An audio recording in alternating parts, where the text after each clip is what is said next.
ces jeunes-là, ils ne veulent pas de cette... Voilà, nous reprenons donc ce débat avec notre invité du jour, M. Baouri, président de l'UFDG Renouveau, vice-président de l'UFDG. Il continue à le réclamer. Voilà, et tout à l'heure, on parlait du dossier Caporal, l'analyse de M. Baouri, qui nuançait en fait l'approche du pouvoir en place par rapport à ce déguerpissement. Et est-ce que, au fond, ce dossier, il peut être, je veux dire, géré à la satisfaction des victimes actuellement, étant donné que beaucoup sont déjà à la belle étoile? Non, je pense qu'il n'est jamais trop tard pour bien faire. Et pendant que c'est encore chaud, par rapport à ceux qui sont dans cette situation d'être déguerpis ou en voie d'être déguerpis, c'est à ce niveau-là que les autorités officielles, c'est-à-dire le gouvernement, devraient envisager, disons, des mesures de compensation et d'accompagnement pour cette population, pour ceux qui sont déguerpis. Parce qu'il y va de la responsabilité gouvernementale. Vous savez, le fait de construire un espace rénové pour la capitale Conakry, c'est une nécessité absolue pour que Conakry, dans 10, 15, 20 ans, puisse être viable. Il y a une nécessité de restructurer la ville. Ça, c'est un. Il y a une nécessité de réoccuper de la manière la plus officielle des terrains qui étaient abandonnés jusqu'à ce qu'il y a eu, disons, des occupations qu'ils disent, entre guillemets, illégales. Ça, c'est le fait que l'État dise qu'il récupère ses biens. Ça, légalement, c'est compréhensible. Mais la manière dont il faut le faire, il faut que ça soit géré selon un protocole bien compris et qui prend en compte la nécessité de protéger ses citoyens également. L'État doit favoriser l'acquisition de logements pour tous, qu'ils soient déguerpis ou non déguerpis. Donc, des gens qui ont investi plusieurs de leurs années à construire une maison pour y abriter leur famille, la puissance publique ne peut pas venir les déloger sans compensation. Il faut des formes d'indemnisation, il faut des formes d'accompagnement pour prendre en compte l'aspect qui consiste à rendre à chaque citoyen sa dignité. Et ça, c'est une obligation de la puissance publique. Alors, hier, on a suivi le président de la République à la télévision nationale qui a quand même tranché net. Il dit nous serons sans état d'âme dans les opérations de déguerpissement. Est-ce que vous comprenez cette position du président de la République? La question, vous savez, lorsqu'on prend un bout de phrase dans un contexte émotionnel... Il est dans la fermeté, c'est clair. Le président est dans la fermeté. La nécessité de récupérer, disons, des espaces ne pose pas de problème. Ça ne pose pas de problème sur le plan légal, sur le plan de la conformité avec les textes de 1989, etc. Mais la nécessité également d'accompagner ses compatriotes, ses concitoyens, pour qu'ils puissent se reloger, ça aussi c'est une obligation. C'est quand même des Guinéens. C'est une obligation publique. Et il y a aussi ceux qui ont été déguerpis depuis très longtemps. Et je pense qu'à ce niveau-là, il n'y aurait même pas eu de problème. Il n'y aurait même pas eu de problème s'il y avait une approche, j'allais dire, plus large, plus consensuelle, qui prend en compte tous les acteurs. Par exemple, je dis une chose pour montrer que nous, Guinéens, très souvent, on voit les choses de manière biaisée. La commune de Ratoma, de par sa mission de commune, la question de la solidarité, c'est elle qui devrait anticiper.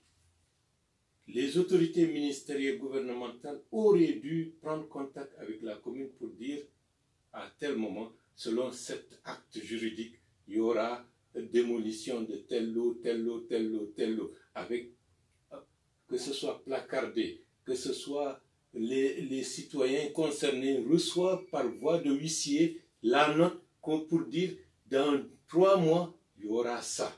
Et des mesures pourront être prises par la commune. Parce que la commune, c'est elle. S'il y a catastrophe, c'est la commune qui doit prendre en compte les premiers secours, les premiers actes de solidarité. Mais ici en Guinée, dès qu'il y a un problème, chacun dit c'est pas moi. Je ne suis pas concerné. En fin de compte, les populations se sentent totalement abandonnées et avec... Il faut qu'on ouvre le c'est important, Ismaël, sinon oui. C'est important. Oui, moi, je voudrais vous dire, au-delà de la commune, oui. Je voudrais pointer du doigt aussi votre formation politique, parce que je me dis, vous l'avez dit tantôt que cette question n'a pas commencé aujourd'hui. On ne comprend pas, je ne suis pas en train de classifier le cas, mais on ne comprend pas comment... Parce que quoi qu'on dise, quand même, cette partie de la capitale est un fief de l'UFDG. Alors, depuis 10 ans, l'UFDG aussi, parce que quand vous êtes formation politique, et je paraphrase justement Baouri, qui aime dire que l'opposition est une force de proposition. En principe, comment l'UFDG n'a pas voulu faire des sensibilisations à ce niveau-là, faire des réflexions, et peut-être même apporter ces réflexions à l'État. Vous gardez la question, on va directement ouvrir l'antenne aux auditeurs, puisque l'enseignant tarde à le faire. Non, je peux le faire, c'est volontiers. Voilà. Donc, rapidement, je crois pour les appels, hein, ouais. Nos auditeurs peuvent nous contacter à travers les 10 numéros.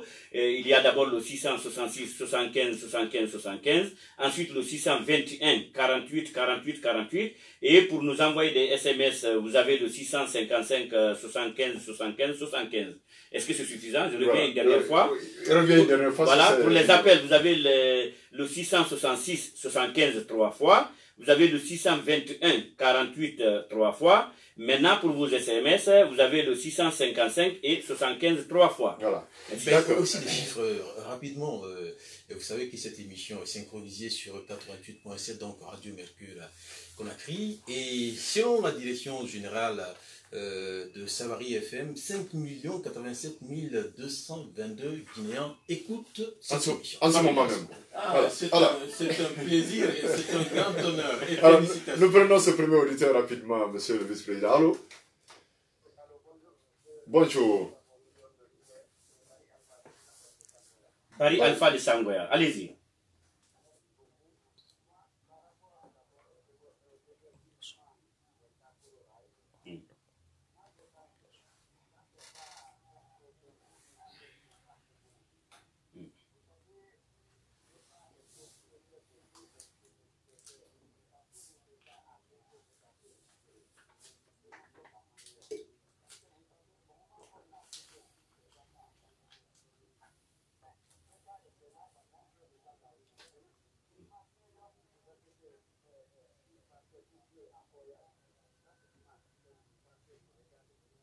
C'est évident, c'est évident.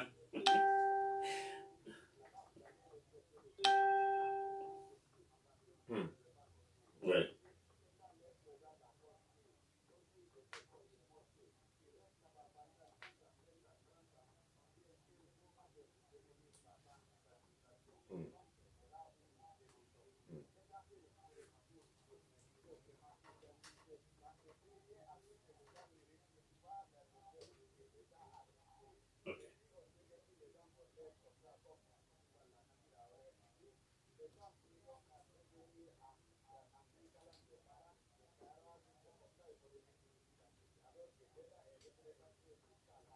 Oui.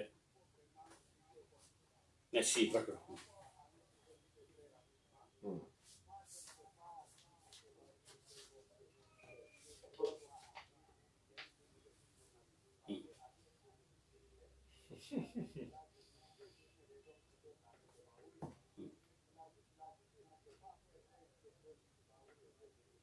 Ah bon?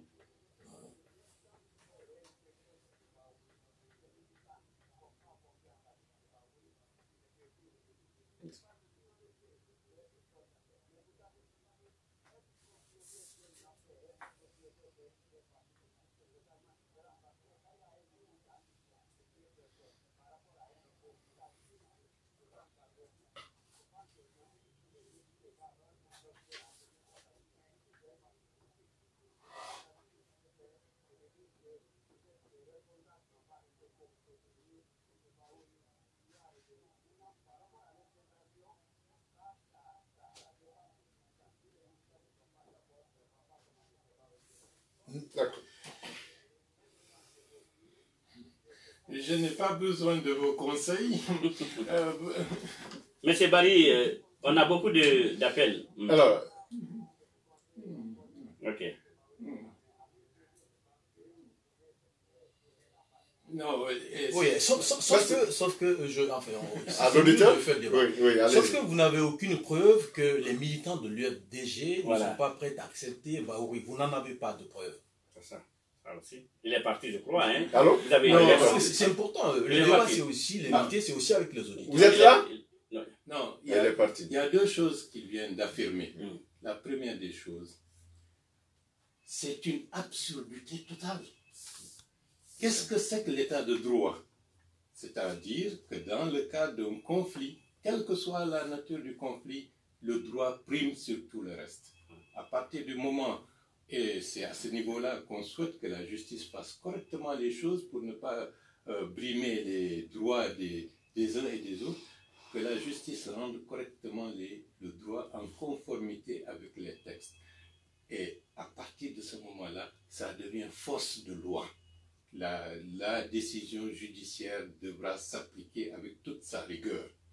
Maintenant, des gens qui disent que la justice peut prendre des décisions et après c'est nous qui pourrons faire ce que bon. Mais ça, c'est l'anarchie. Ça, c'est des gens comme ça ne comprennent pas ce qu'est la République.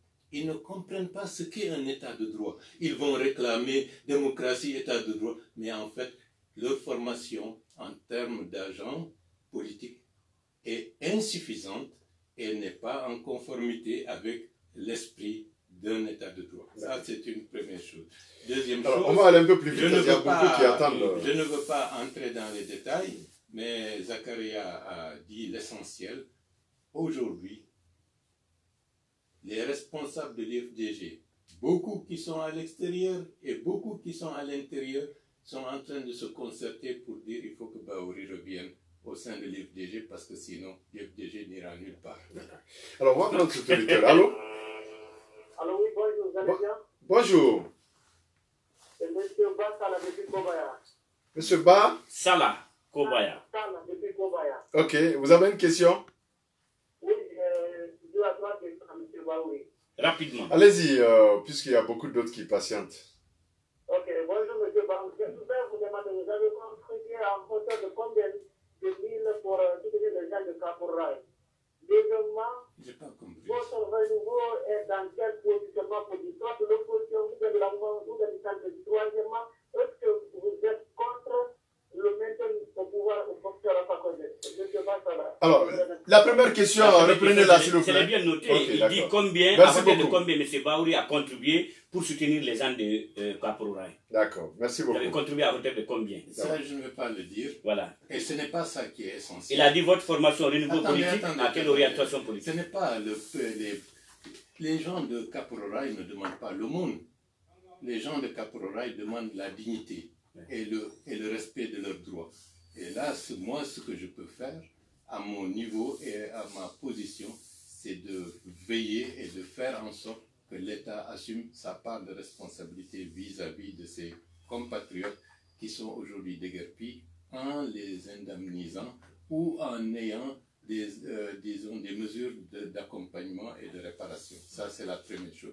Deuxième chose, en tant que dirigeant politique et qui entendent assumer des responsabilités, si nos compatriotes me le confient, les citoyens de Kapouraï, comme on l'avait fait en 2008, là, l'État devra assumer sa part de justice, de réparation et de compensation vis-à-vis de tous ceux qui sont déguerpis ici et ailleurs, parce que l'État a laissé faire pendant plusieurs décennies, donc l'État en assume une responsabilité. Et donc, que ce soit aujourd'hui, que ce soit demain, ma politique, mon programme fera de telle sorte que ceux qui sont déguerpis devront recevoir des compensations. Ça, c'est par rapport à cette question. Oui, et je demande également à ceux qui sont déguerpis d'avoir des éléments de preuve comme quoi ils possèdent quelque chose ou ils ont installé quelque chose.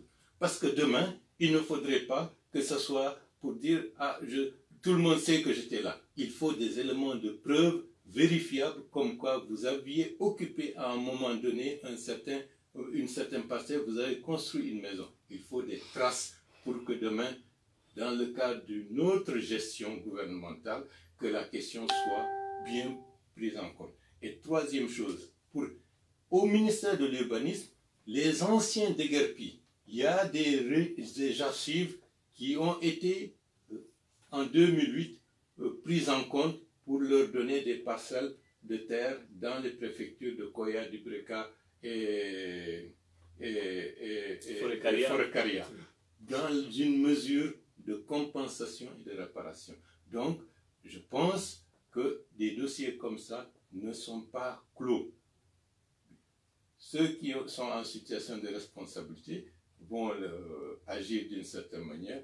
Demain, d'autres agiront autrement pour avoir une gestion politique. Les deux autres questions, rapidement. D'abord, l'orientation politique du mouvement UFDG Renouveau. Et est-ce que vous êtes contre le maintien au pouvoir du professeur Alpha Condé? Rapidement. Le renouveau est ce que je préconise à travers le code, à travers le renouveau, à travers ma démarche politique. Je veux une approche constructive dans ce que nous avons à faire. Et dans le cadre spécifique de la division, pas de la division, de la manière dont l'espace politique est organisé, je me classe dans une opposition constructive. Voilà. Alors, est-ce que vous êtes contre le maintien du président Alpha Condé au pouvoir ou pas?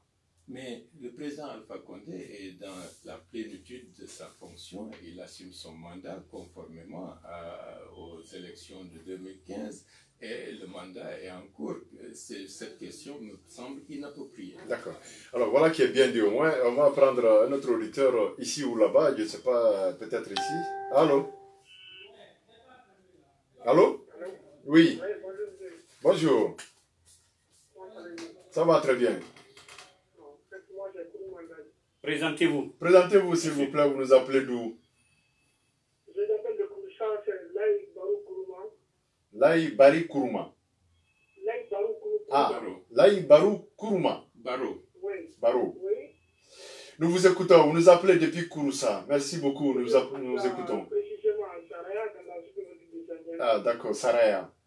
Saraya. Allez-y, vous êtes en direct, allez-y. Allez-y.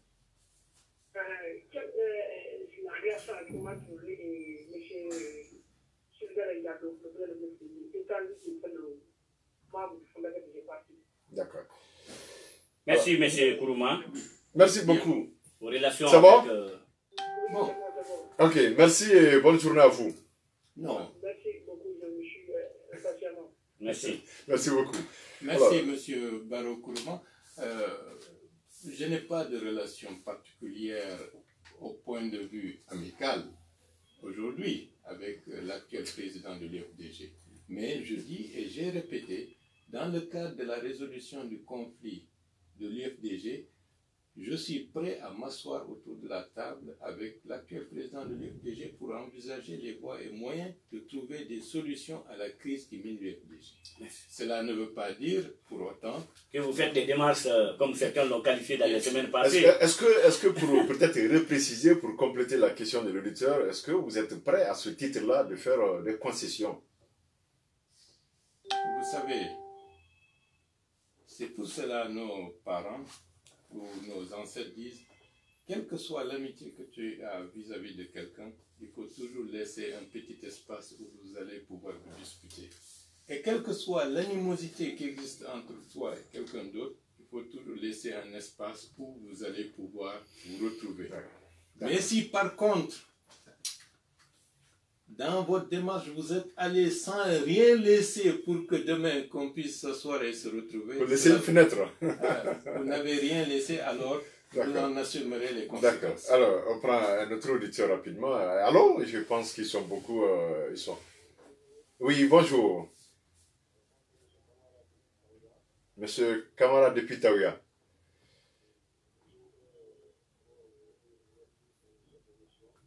Oui, merci beaucoup.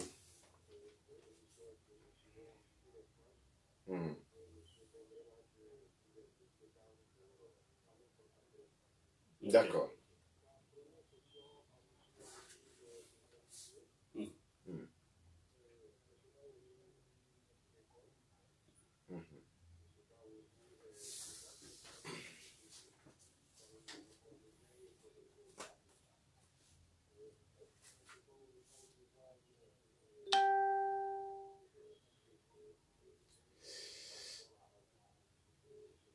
Alors, est-ce que... Monsieur Camara, reprenez la question, la première question. Voilà, on ne l'a pas comprise.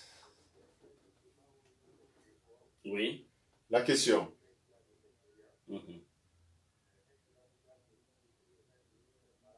Ok, d'accord. D'accord, première question. Deuxième question.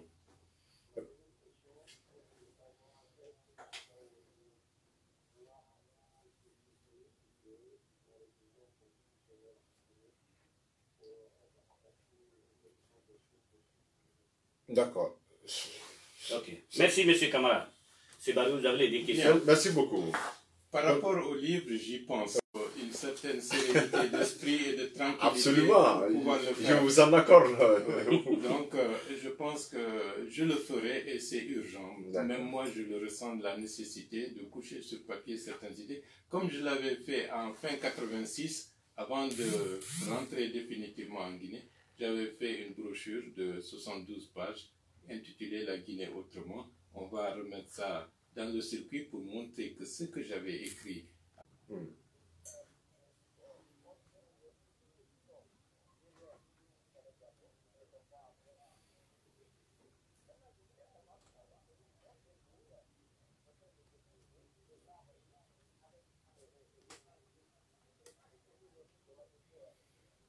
D'accord.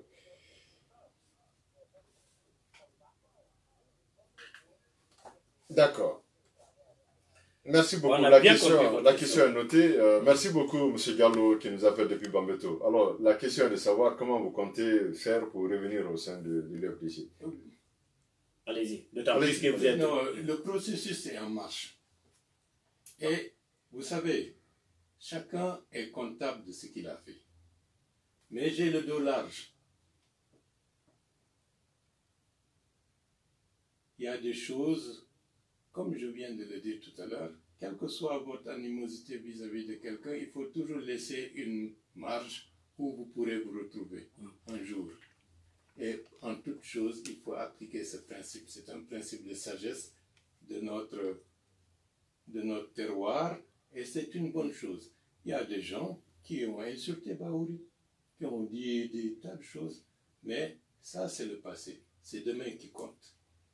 Regardez, mon expérience avec le président Alpha Condé, on s'est opposé entre 2010-2011 jusqu'en 2015. En 2015, on s'est retrouvés, on a discuté en adulte, en responsable, on a convergé sur la nécessité que la Guinée puisse évoluer dans une dynamique de stabilité, parce que sans cela, nous ne pourrons rien construire et rien faire pour nos populations. Cela a été compris de part et d'autre. Il y a eu la contrepartie, le retour des exilés, la libération de tous les détenus politiques. Entre parenthèses, la question de AOB et de Jean-Guy Lavouki n'est pas encore tranchée, mais de manière globale, je pense que de part et d'autre, chacun est dans cette logique. En Mandela, il a été emprisonné, il a pris la lutte anti-apartheid, il a été emprisonné pendant 25-26 ans. Il est ressorti et il a tendu la main à ceux qui étaient ses geôliers et qui l'avaient incarcéré pour envisager un autre avenir à l'Afrique du Sud. Dans le cadre politique, ce qui est le plus important, le passé, on peut ne pas l'oublier, mais ça doit nous servir de leçon pour construire l'avenir. Moi, ce qui m'importe aujourd'hui, c'est de construire l'avenir. Et je prends toujours l'exemple sur... regardez le président Alpha Condé aujourd'hui. Il y a des gens qui l'ont emprisonné, qui l'ont traité de tous les noms. Mais aujourd'hui, certains sont ses premiers ministres, ses ministres, etc., etc. Je pense que tout cela doit nous enseigner qu'il faut avoir des objectifs qui prennent en compte l'intérêt du pays, l'intérêt de la population, et les relations interpersonnelles constituent une seconde... Là, c'est noté, on n'est plus qu'à 2 minutes de la fin de cette émission. Dernière question pour Zaka. Plus haut, M. Bahouri, que la Guinée a besoin d'un débat avec plus de sérénité et de responsabilité.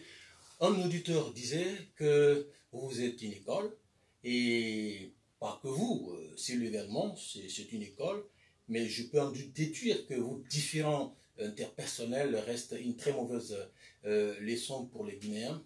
La question, est-ce que vous, puisque c'est vous qui êtes dans ce studio, aimeriez-vous, est-ce que vous acceptez une médiation de terrain politique pour que cette relation interpersonnelle, je ne parle pas de votre relation de différents politiques, mais cette relation interpersonnelle puisse revenir? Bon, vous savez, c'est pour cela que j'ai dit tout à l'heure, quelle que soit votre opposition vis-à-vis de quelqu'un, il faut toujours laisser une marge. La marge, elle existe chez vous.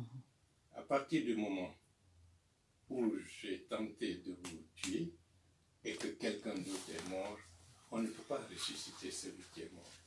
Celui qui est vivant peut dire, bon, par la grâce de Dieu, je suis vivant. Mais il y a une responsabilité morale vis-à-vis de celui qui est mort, qui n'est plus là, à qui je n'ai pas le droit de dire qu'il faut oublier ou faire table rase. Ça, c'est la conscience mutuelle des uns et des autres qui peuvent leur permettre de savoir s'ils sont tranquilles dans leur esprit ou pas. Mais la nécessité politique pour aller plus loin par rapport à l'intérêt du pays, parfois oblige de... Cette relation d'homme à homme est-elle possible et à quelles conditions? Vous savez, les gens, lorsque je... M. Bahouri, soyez clair. Non, je veux être clair. Ancien ministre de la Réconciliation. Non, ça c'est clair. À partir de... Non, c'est... Par rapport à Koula, j'ai la vie sauve. Je suis avec ma famille. On connaît tout ça. Non, c'est pas... Non, il ne faut pas banaliser. Non, c'est pas une banalité. Mais lui, il n'est plus là. Sa fille va grandir sans son père. Comment elle vit? Son épouse. Est-ce que j'ai le droit de faire comme si ça, c'était une parenthèse, puisque non. Moi, je suis... Ça, c'est la justice. Non, non. Ouais. Au-delà, c'est moral. Ma conscience d'homme... Ça laisse un impact moral. C'est important pour moi. Ça, c'est un... Maintenant, ce que je voulais dire, vous savez, relations interpersonnelles, c'est l'oncle à mon épouse. Est-ce que vous le saviez? Les gens croient. Mon épouse est de l'Elouma, les Séléanké de l'Elouma. Les Séléanké de l'Elouma et les Séléanké de Dalin, c'est le même rameau familial. Donc, de ce point de vue, il y a une relation interpersonnelle au-delà de nos individualités à tous les deux, puisque c'est des relations de famille. C'est des relations de famille. Et au-delà, j'ai beaucoup de respect pour les érudits, les familles de Dalin, qui sont les oncles de mes enfants. Donc, à partir de ce moment-là, maintenant, le reste, est-ce que j'ai assumé ma responsabilité d'homme vis-à-vis de Selou? Politiquement, j'ai fait des choses. Humainement, j'ai fait des choses jusqu'à lui sauver la vie au stade du 28 septembre. Le reste, à lui de répondre. Et des petites questions. En tout cas, ça fait plaisir, le discours s'apaise un peu plus. Voilà. Oui. Des petites questions. Je voudrais aller dans le sens de la question de M. Yakaria tout de suite. Est-ce que vous pouvez envisager quand même que cette émission puisse vous recevoir un jour face à face avec Selou dans un débat purement politique, hein, ça n'a rien de purement politique. Ça, c'est la première petite question. La deuxième question, vous avez aussi des relations avec le professeur Alpha Condé. Est-ce que vous pouvez envisager en tant que Bahouri de se lever, d'aller le voir pour dire, grand frère, voici ce qui se passe à Kaproraï. Voilà, je pense que vous pouvez faire comme ça, ça aurait pu sauver encore, malgré que vous êtes l'État, etc. Des petites questions. Non, rapidement. Si j'ai l'occasion de rencontrer le président Alpha Condé, je lui ferai part de ce que vous venez de suggérer, parce que je pense que le président n'a pas besoin qu'on crée des problèmes un peu partout dans ce pays. Et je pense que ceux qui ont agi de cette manière ne lui ont pas rendu service, parce qu'ils auraient pu obtenir le même résultat en agissant autrement. Et donc ceux qui créent toujours des problèmes, créent des problèmes au président. Le président, quel que soit ce qu'on peut penser de lui, un président en exercice veut la stabilité dans son pays, veut qu'il n'y ait pas de problème, et toute personne, quelle qu'elle soit, qu'il soit membre du gouvernement ou ailleurs qui crée des problèmes au président de la République. Et de ce point de vue, je pense que ces ministres auraient dû faire preuve de beaucoup plus de pragmatisme, de beaucoup plus de méthodologie pour atteindre les objectifs dans une approche réellement responsable, en prenant en compte les intérêts des populations avec les les trucs. Mais si moi je suis chef, je vais le montrer que je suis chef, je vais détruire. Tout cela, c'est l'ancienne mentalité qui a fait que la Guinée n'a pas pu se lever. Vous avez des gens qui sont prêts à faire du n'importe quoi pour dire c'est eux le chef. Les égos surdemesurés, non, la Guinée en a trop souffert pour continuer. Et donc, je dis et je répète, ceux qui ont agi de cette manière n'ont pas rendu service au président de la République. Alors, la deuxième question, est-ce que vous êtes prêt à un débat avec Selou dans ce studio, le terrain politique? Je n'exclus rien. Vous savez, Trump et Kim Jong se sont retrouvés, malgré que l'autre disait « je vais envoyer une bombe nucléaire ».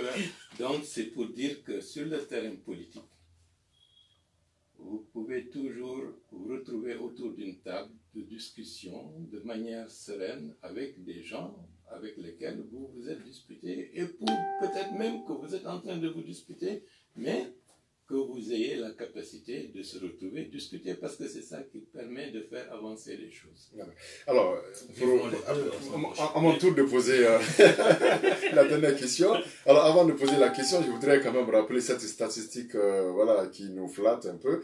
Et on me fait, la direction générale de la radio Savary fait état actuellement de 5 087 222 auditeurs qui nous suivent en ce moment. Donc, non, c'est flatteur. 5 millions. 5 millions. 5 millions 087 222. C'est ça. Voilà, c'est ça. Non, il veut éviter. C'est ce qui s'est passé avec un monsieur. Alors, la question, et c'est la dernière, est-ce qu'avec le discours que vous portez maintenant, la vision que vous portez maintenant, la conviction que vous avez maintenant dans le cadre de la convergence de l'opposition démocratique, vous êtes prêt à porter la casquette, la casquette du porte-parole, du secrétaire général ou du président de cette coalition? Ça n'a pas été l'objet de la discussion. Est-ce que si on vous demandait de prendre cette responsabilité, Bahouri est prêt à l'assumer? Vous savez, j'essaie d'être responsable, donc toute responsabilité qui va dans le sens de l'intérêt de mon pays, réellement de l'intérêt de mon pays, je suis partie prenante. Mais ce n'est pas l'objet de la méthode que nous sommes en train de faire avancer. Mais ce qui est le plus important, ce que je dis là, je souhaite le faire partager au-delà de convergence opposition démocratique. Et en le disant, et que 5 millions de nos compatriotes et des auditeurs nous écoutent, c'est que les Guinéens doivent envisager la vie politique autrement que telle qu'elle est en train de se passer ou telle qu'elle s'est passée. Nous avons ensemble autre chose de meilleur à construire. Et à cela, c'est ça qui est le plus important. Voilà. Merci, nous sommes à la ligne d'arrivée de cette émission. J'espère que, en tout cas, du côté des Bahouri, il n'y a pas de problème pour cette confrontation, on va dire, ce dialogue dans ce studio. J'espère que du camp de Selou, on va nous prêter une oreille attentive pour rendre possible la prochaine émission. Voilà, pour la prochaine émission. Ce débat. Voilà. Je ne veux pas de lieutenant. Non. Non. La préciser un détail. D'accord. Alors, c'était tout pour. C'était tout pour cette émission. Une seconde pour non, vous. Vous savez, je suis un homme de dialogue. Je suis un homme de débat. Je suis un homme qui met en avant des idées. Je ne dis pas que mes idées vont être partagées avec tous, mais je veux qu'il en soit ainsi pour toutes nos manières de faire dans ce pays, parce qu'avec ça, on va construire un grand pays. D'accord, merci beaucoup. En tout cas,